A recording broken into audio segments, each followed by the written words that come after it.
ओम श्री साईनाथाय नमः। आज का रात्रि साईं संदेश। मेरे बच्चे, तुम्हारी ज़िंदगी का एक नई खुशी का दरवाज़ा खुलने वाला है। बस सब्र रखो, तुम्हारा समय आ चुका है मेरी बच्ची। तुम्हारा कल्याण होने वाला है मेरे बच्चे। तुम्हारे जीवन की दिशा बदल चुकी है, क्योंकि तुमने जितना सब्र किया है ना, तुम्हारे सब्र का फल अब मिलने का समय आ चुका है। यदि जीवन में तुम इसी तरह आगे भी सब्र करोगे ना, तो तुम्हें वो भी मिल जाएगा जो तुमने सोचा भी नहीं है। तुम्हारी सोच से भी अधिक मैं तुम्हें दे दूँगा। तुमने जिस चीज़ की योजना भी नहीं बनाई है ना, उन सभी चीज़ों की योजना मैंने तुम्हारे जीवन के लिए पहले ही बना रखी है। यदि तुम्हारे जीवन में किसी के कहने से यदि अच्छा और बुरा होने लगे ना, तो ये संसार तो स्वर्ग बन जाएगा और या तो पूरी तरह नर्क बन जाएगा। इसलिए यदि कोई तुम्हारे लिए कोई भी टिप्पणी करता है ना, चाहे वो अच्छी हो या बुरी, उस पर ध्यान मत दो। कौन क्या कहता है और कौन क्या कर रहा है, इस पे बिल्कुल भी ध्यान मत दो। तुम सिर्फ अपने कर्म करो, बस वही करो जो अच्छा है और सच्चा है। मेरे दिखाए मार्ग पर हमेशा इसी तरह चलते रहो जैसे आज तुम चल रहे हो।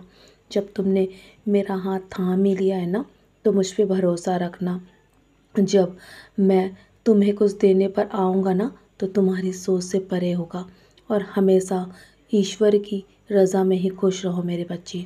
क्या पता मैं तुम्हें वो दे दूँ जो तुम सोच भी नहीं सकते। मैं तुम्हें वो समंदर दे दूँ जो तुम संभाल भी नहीं पाओगे। बस तुम एक छोटी सी प्रार्थना के लिए मुझसे चीज़ों के लिए प्रार्थना कर रहे हो ना। बस तुम इसी तरह अपने जीवन में हर पल शुक्राना करते रहो और प्रार्थना हमेशा करते रहो। प्रार्थना करना कभी भी मत बंद करना, क्योंकि प्रार्थना में बहुत शक्ति है मेरे बच्चे। मैं तो तुम्हारी झोली खुशियों से भर दूँगा और तुम्हारे सारे दुख अपनी झोली में डाल के ले जाऊंगा मेरे बच्चे।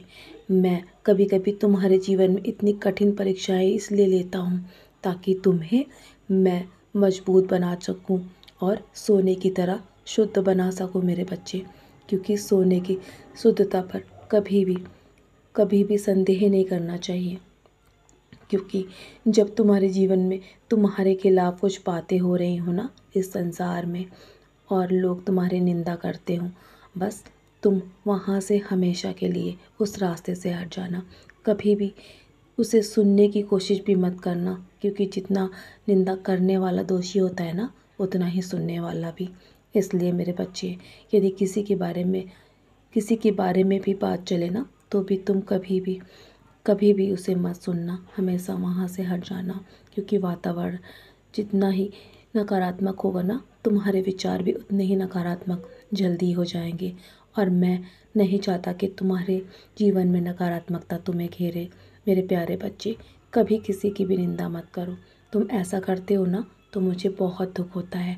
बस हमेशा दूसरों में हमेशा भलाई ढूंढो, दूसरों में हमेशा अच्छाई देखो, दूसरों के खिलाफ हमेशा अच्छे बोल बोलो और जीवन में हर किसी को प्रेम करो मेरे बच्चे। वो के इंसान की मदद करो, उसका पेट भरो, उसे अन्न खिलाकर उसकी तुम सेवा करो मेरे बच्चे। और जिस तरह तुम अब कर रहे हो ना, मुझे ये सब देखकर तुम्हारे कर्म बहुत खुशी होती है कि तुम मेरे दिखाए मार्ग पर चलते हो। और मैं कह रहा हूँ ना, मेरी कृपा दृष्टि मेरे सारे बच्चों पर है और तुम उनमें से विशेष हो मेरे लिए। तुम मेरे लिए बहुत ही विशेष हो। मैं तुमसे बहुत प्रेम करता हूँ। तुम निराश मत होना, तुम्हारी भलाई इसी में है। बस तुम अपने कर्म करो और आगे बढ़ते रहो। मेरा विश्वास करो, मैं कभी झूठ नहीं बोलता। तुम्हारे जीवन में अब खुशियों का दरवाज़ा खुल चुका है। तुम्हारे दिन बदल चुके हैं और तुम्हारे जीवन में इतनी खुशियाँ आने वाली हैं कि तुम संभाल भी नहीं पाओगे। आने वाला समय तुम्हारा होगा और तुम्हारे पक्ष में सब कुछ होगा मेरे बच्चे।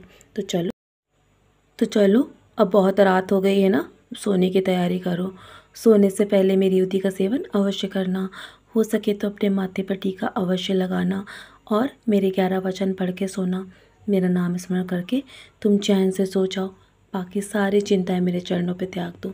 मैं बैठा हूँ ना, तुम्हारे भविष्य की तैयारी कर रहा हूँ और मैंने सारी योजनाएं बना ली हैं।